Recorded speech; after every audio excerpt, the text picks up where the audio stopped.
Namaskar, myself Dr. Jitendra Mishra. I am a consultant gynecologist and anorectal surgeon in your area Varanasi. आज का हमारा topic है amenorrhoea, जिसको हम कहते हैं अनार्तव या रज का नाश होना, महीने का नहीं आना। ऐसे कौन कौन से कारण हैं जिसके वजह से एक स्त्री को महीने नहीं आते हैं। कभी कभी आपने देखा होगा कि किसी स्त्री को पहले महीने आ रहे थे, अब अचानक से 2 से 3 महीने या 4 महीने 6 महीने या उससे ज़्यादा के लिए बंद हो गए। तो ऐसे क्या कारण है जिसके वजह से ये सब घटनाएं घटने रही है। तो आज हम उसी के ऊपर चर्चा करने वाले हैं। तो आइए हम शुरू करते हैं।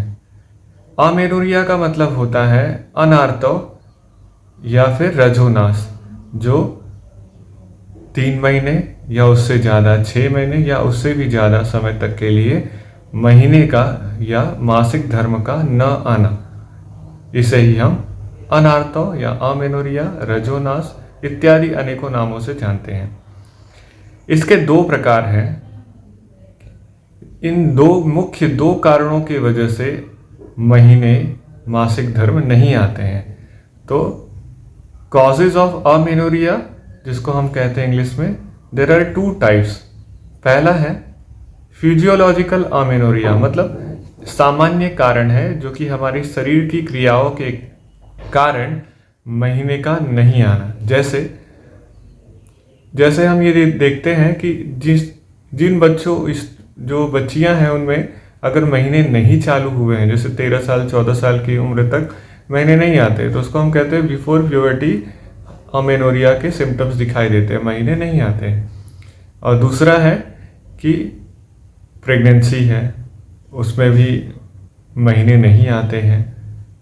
तो इसके अलावा और कौन कौन से कारण हो सकते हैं, जैसे माँ बच्चे को दूध पिला रही हो, उस समय भी महीने का नहीं आना यह देखा जाता है। इसके अलावा ये देखा जाता है कि जिनका महीना ऑलरेडी बंद हो गया है, जो मेनोपॉज में चली गई है, ऐसी स्त्रियों को भी महीने नहीं आते हैं। तो ये सभी सामान्य हमारे शरीर की क्रियाओं के कारण महीने नहीं आते हैं, मासिक धर्म नहीं आते हैं, इसके बारे में हमने पढ़ा, जिसको हम फिजियोलॉजिकल अमेनोरिया कहते हैं। अब दूसरा कारण है जिसको हम कहते हैं पैथोलॉजिकल, मतलब किसी बीमारी के कारण मासिक धर्म एक स्त्री में नहीं आ रहा है। तो उसके 2 प्रकार हैं। पहला है प्राइमरी, दूसरा है सेकेंडरी। प्राइमरी मतलब शुरू से ही उस बच्ची या उस स्त्री को महीने नहीं आ रहे हैं। तो ऐसे कौन से कारण हो सकते हैं?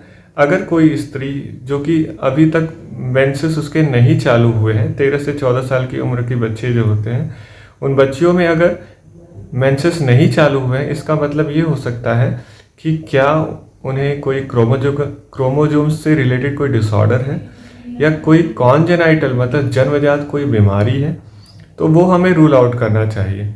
इसके अलावा अगर हम ये देखें कि कभी कभी ऐसा होता है कि हम ये देखते हैं कि कुछ बच्चियां हैं उनमें मेंसेस नहीं आ रहे हैं शुरू से ही, तो उसके कारण ये भी होते हैं कि उनके जो योनि मार्ग में कुछ झिल्लियाँ होती हैं या फिर उनके गर्भाशय में कोई झिल्लियाँ होती है, जिसके कारण से झिल्लियों के अवरोध के कारण ये महीने नहीं हो पाते हैं।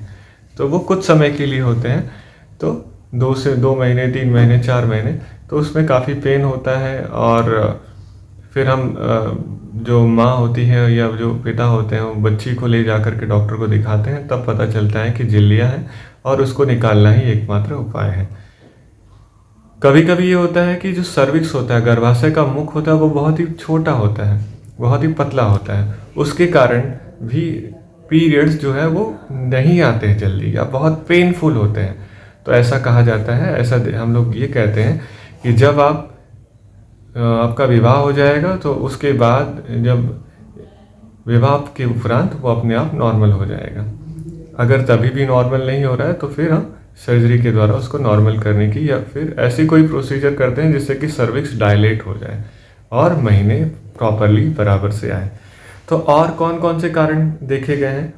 तो ये जो कुछ भी मैंने अभी आपको कहा कि जन्म प्राइमरी अमेनोरिया में, जो कि 14 साल तक की एज में, 14 साल 16 साल तक की एज में अक्सर बच्चियों को मेंसेस चालू हो जाने चाहिए लेकिन फिर भी नहीं आ रहे हैं, तो इसको हम कहते हैं क्रिप्ट अमेनोरिया। मतलब कोई ऐसे कारण है जिसके कारण कि उस स्त्री को महीने नहीं आ रहे हैं, लेकिन अगर उसको ठीक किया जाए तो महीना आना चालू हो जाएगा। तो उसमें कॉन्जेनाइटल हमने कहा कि इम्परफोरेट हाइमेन होगा, मतलब जो हाइमेन होता है, जो झिल्ली होता है योनि का, वो परफोरेट मतलब उसमें छिद्र ना होने के कारण। दूसरा हमने कहा कि वजाइना में, योनि मार्ग में कोई ना कोई एक परत है जिसके कारण अवरोध हो रहा है। फिर इसके बाद हमने कहा कि सर्विक्स है, जो गर्भाशय का मुख है, वो किसी कारण से ये जो है बहुत पतला हो गया है, या तो किसी प्रकार की सर्जरी हुई है, या फिर किसी प्रकार का रेडिएशंस वगैरह हुआ है, या फिर जन्मजात है। तो इनमें सिम्टम्स मैंने कहा कि बहुत ज़्यादा पेन होता है, और पेन लोअर एब्डोमेन में होता है, और इसके अलावा ये देखा जाता है कि कभी कभी यूरिन पास करते वक्त काफ़ी ज़्यादा जोर लगाना पड़ता है, क्योंकि अवरोध के कारण ये जो महीना है, जो पीरियड है, वो कहीं ना कहीं पीछे की तरफ वो कलेक्ट हो रहा है। तो ऐसी अवस्था में हमें सर्जरी की तरफ जाना होता है। इसके बाद में हम आगे बात करेंगे कि और क्या क्या कारण है। तो मैंने पहले भी कहा है कि आपके क्रोमोसोमल डिसऑर्डर्स वगैरह होने के कारण भी महीने नहीं आते हैं। दूसरा ये देखा जाता है कि कभी कभी अगर क्रोमोसोमल डिसऑर्डर है उसके कारण नहीं आ रहे, कॉन्जेनाइटल डिसऑर्डर्स हैं, जन्मजात कोई बीमारियां हैं उसके कारण नहीं आ रहे हैं, या फिर हमारे ब्रेन में पिट्यूटरी एक ग्लैंड होता है, उसमें किसी प्रकार की गांठ है उसके वजह से नहीं आते हैं, या फिर वो पिट्यूटरी ग्लैंड बराबर काम नहीं कर रही है तो उसकी वजह से भी नहीं आते हैं, या फिर हम ये कह सकते हैं कि किसी हार्मोन्स के कारण, जैसा कि थायराइड अगर है तो भी नहीं आते हैं, हाइपोथायरॉयडिज्म हो गया है तो भी देखा जाता है, थायराइड से रिलेटेड हाइपोथायरॉयडिज्म या हाइपरथायरॉयडिज्म में भी महीने जो है वो बहुत डिलेड आते हैं, या बहुत कम आते हैं, या नहीं आते हैं जल्दी, तो ये भी देखा गया है। या फिर जन्मजात डायबिटीज़ वगैरह हो, कॉन्जेनाइटली अगर देखा जाए तो जुवेनाइल डायबिटीज़ वगैरह हो, या ट्यूबरकुलोसिस हो गया हो, या फिर बहुत ज़्यादा माल न्यूट्रिशन है, जो बच्चे हैं वो उनको बहुत अच्छा पोषण वगैरह नहीं मिल पा रहा है, इसके वजह से भी अगर हम देखें तो उन बच्चियों में महीने नहीं आते हैं। इसके अलावा ये देखा जाता है कभी कभी कि बहुत ज़्यादा आयरन की कमी होने की वजह से भी महीने नहीं आते हैं। और देखा जाए लास्ट अगर हम ये और कहें प्राइमरी में, तो हम ये कहेंगे कि उन बच्चियों का जो यूट्रस है वो प्रॉपरली काम नहीं कर रहा है, ऐसे स्थिति में भी महीने नहीं आते हैं। अब हम बात करेंगे सेकेंडरी अमेनोरिया, मतलब पहले तो महीने आ रहे थे लेकिन अब अचानक से महीने आने बंद हो गए हैं। तो ऐसे क्या क्या कारण हैं, तो हम उन कारणों में देखेंगे कि जैसे कि आप लोग फिजियोलॉजिकल देख लिए हैं। फिजियोलॉजिकल मतलब जो हमारी शरीर की क्रियाएं हैं उसके वजह से महीने नहीं आ रहे, जैसे प्रेगनेंसी हो गया, लैक्टेशन हो गया, और मेनोपॉज में जब महीना बंद हो गया है एकदम से, उसके बाद तो महीने नहीं आते हैं। इसके बाद हमने कहा है कि सर्वाइकल स्टेनोसिस मतलब किसी भी प्रकार का अवरोध में हम देखते हैं कि गर्भाशय मुख किसी प्रकार से पतला हो जाना, या वहाँ पर किसी प्रकार की गांठें होना, या किसी प्रकार की सर्जरी होना, या फिर किसी प्रकार के रेडिएशंस होने की वजह से भी हमारा जो गर्भाशय का जो मुख है वो पतला हो जाता है। इसके अलावा ये देखा गया कि जिन स्त्रियों में इंडोमेट्रियल ट्यूबरकुलोसिस हो, जिनमें गर्भाशय की टीबी हो, उनमें भी महीने आने बंद हो जाते हैं, क्योंकि टीबी के गांठ के वजह से भी अवरोध वहाँ उत्पन्न होता है और महीने जल्दी नहीं आते, 2-2, 3-3 महीने के गैप पे आते हैं। और अगर सीवियर एनीमिया हो गया है टीबी में तो भी गैप हो जाएगा। इसके अलावा जो स्त्रियां बार बार डीएनसी करवाती हैं, एमटीपी करवाती हैं, उनमें इंडोमेट्रियम के लेयर बराबर नहीं होते हैं, खराब होने की वजह से भी वहाँ पर महीने प्रॉपरली नहीं आते हैं। इसके अलावा अगर किसी प्रकार की ओवरी में गांठें हो, या ओवरी उसका बराबर काम नहीं कर रहा हो, या उस स्त्री की ओवरी में इन्फेक्शन हो, या फिर पिट्यूटरी हार्मोन्स जो है वो बराबर काम नहीं कर रहे हैं, या पिट्यूटरी ग्लैंड्स जो है वो इम्प्रॉपरली फंक्शन कर रहा हो, जैसे वहाँ कोई गांठें वगैरह हो गई हो, तो इस प्रकार के अगर हम देखें तो ऐसे अनेकों कारण हमें दिखाई देते हैं। इसी प्रकार हाइपोथैलेमस हमारा ब्रेन का एक पार्ट है, अगर उसमें किसी प्रकार की हार्मोनल इम्बैलेंस हो गए हों तो भी हमें इस प्रकार सेकेंडरी अमेनोरिया देखने के लिए मिलते हैं। कुछ स्त्रियां होती हैं बहुत कम खाती हैं, तो ऐसे जो स्त्रियां होती हैं उनमें माल न्यूट्रिशन के कारण उन्हें महीने बहुत ज़्यादा डिलेड होने लगते हैं।